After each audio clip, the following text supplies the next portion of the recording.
Здравейте, приятели и клиенти! Аз съм Жаклин Банчева и днес се намирам в Света Троица, за да ви представя чисто нов тристаен апартамент в продажба, който е в ето тази сграда зад мен. Намираме се на самото кръстовище на Константин Величков и Сливница, където всеки блок си има градинка в близост до две училища и спирки на градския транспорт. Елате да ви го покажа и да ви разкажа малко повече за него. И влизаме в тристайният апартамент. Врата Солид 55. Всичко това, което виждате, са поръчкови MDF мебели. Много голямо антре. Разположението на апартамента е следното. Кухненски бокс с всекидневна баня, две спални и собствена баня и туалетна. Ето тук виждаме 6 метра кухненски плот, като Bosch са уредите, AEG са хладилниците, които остават. Това е 30 квадратни метра всекидневна с кухненски бокс.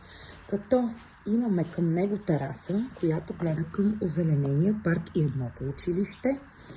Диван, който се разтяга и става на 2 персона легло. Много прозорци, много светлина. Бар лайт точно срещу нас, както и градския транспорт. Апартаментът се продава точно във вида, в който го виждате, с пълното му обзавеждане.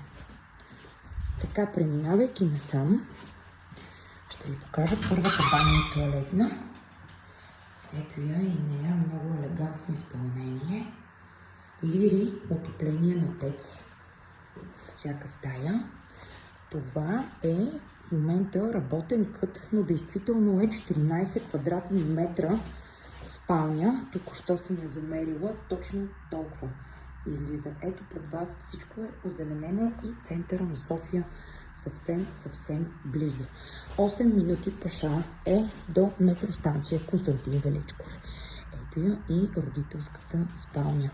Отново изключително светла, разчупена спалня. Ето тук се вижда как минава вече и транспорта с още една тераса към нея. Ето също нас и Христо Смирненски училището. Реално имаме две училища, много градски транспорт, много светлина.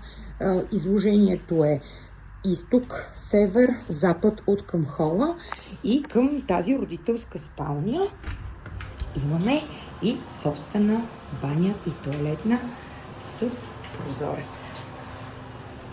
Та така, 133 квадратни метра, 105 чиста площ, 7 от 12 етажа, 2021 година строителство, 2022 е направен апартамента, напълно обзаведен. И само трябва да ми се обадите, за да ви дам повече информация, да дойдете да го видите. Ако това е вашият имот, заповядайте да живеете в него. Бъдете здрави!